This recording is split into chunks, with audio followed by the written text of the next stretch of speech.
Thank you very much, Mr. President. We meet here today to take action and to show the people of Gaza and the people of Israel that we see their plight, the devastation they are facing, and the need to find ways to get more urgent help to them given the gravity of their despair and to deal with the causes of that despair. Any life lost is a tragedy. There is no hierarchy of death. Yet the critical reason for how we got here has already been forgotten by so many, as if it never happened.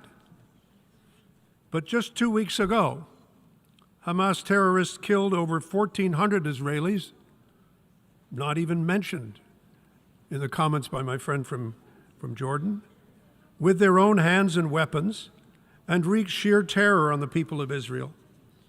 The ongoing threats of Hamas, Iran, its proxy Hezbollah, and others continue to hang over the entire region.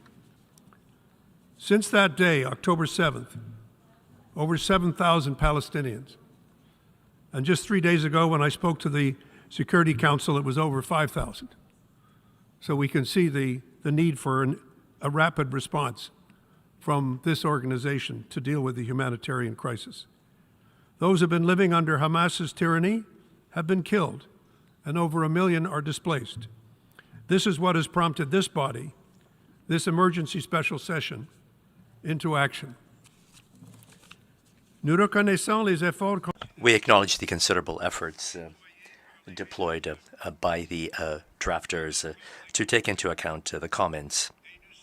And we are grateful for those efforts, which have certainly made it possible to considerably improve the text. Unfortunately, Canada cannot support the text as it's currently proposed. We cannot act as a General Assembly of the United Nations without acknowledging the terrible events of the 7th of October and without condemning the terrorists who are responsible for this. And that is why Canada is presenting an amendment to the resolution presented here with a view to condemning the terrorist attacks carried out by Hamas of the 7th of October and the hostage taking which continues. If the amendment is not adopted, not only will the Security Council, not only would they not have acted following this violence, but this organ will adopt a resolution which doesn't even mention anywhere the organization which is responsible for one of the worst terrorist attacks in history, and we will all have to live with that failure while the tragedy continues to unfold. The purpose of this amendment is quite straightforward. It is not by any means a whitewash of anybody. Facts are facts. On October 7th, Hamas committed acts of terror by killing and kidnapping innocent men, women, and children.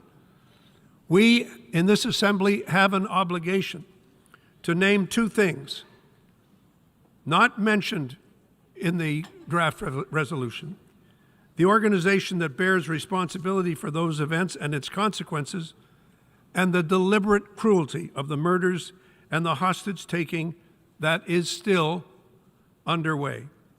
Our amendment does just that, no more and no less. The actions of a terrorist organization are not to be confused with the will of the Palestinian people. Nothing and no one can justify the terror that Hamas has unleashed. We continue to call for the immediate release of hostages and demand that they and all civilians be treated with compassion and humanity. 41 member states have nationals being held hostage. What is undeniably an ongoing war crime has to be brought to an end. We all understand in this chamber that war has rules. We share a common obligation to protect civilians, to respect international humanitarian law, ensure that aid workers are safeguarded in all circumstances. Civilian deaths in Gaza, including of employees of the United Nations itself, are tragically and unacceptably high, and we urge the steps required to deal with the rapidly deteriorating humanitarian situation.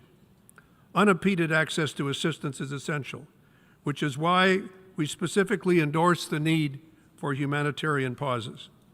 We commend the United States, Egyptian, and Israeli efforts to allow the first deliveries of humanitarian assistance through the Rafah border crossing. This has been a positive first step, but much more is required, and much more needs to be done. To date, we've committed $60 million from Canada in humanitarian assistance that will go to trusted UN and Red Cross partners who will help address the immediate needs on the ground. We will continue to ensure that our support helps provide food, water, and other life-saving assistance to those who need it most. As we look at the region in its entirety, it is crucial that the violence we are witnessing in Israel and Gaza does not spread further to the West Bank or elsewhere. The fragile situation along Israel's northern border with Lebanon is concerning to all of us, and more than ever, regional escalation remains a real threat. It is our hope that neighboring countries are not brought even deeper into this conflict. To be clear, Mr. President, Canada supports the right of Israelis and Palestinians to live side by side in peace and in security. Key steps must be taken to ensure that we take this past and this ending this terrorist attack after we have had the courage to name it, and ending the power of terrorist organizations in the region has to be one of the steps that we can all agree needs to be taken. This is why I'm urging all of you to support this amendment, which brings balance to the resolution and names what must be named. What we are proposing is factual and it is fair. If our amendment is adopted, it will allow many member states to support the text as a whole, including Canada. Thank you, Mr. President. This has been the Nod News Network. Transmission complete.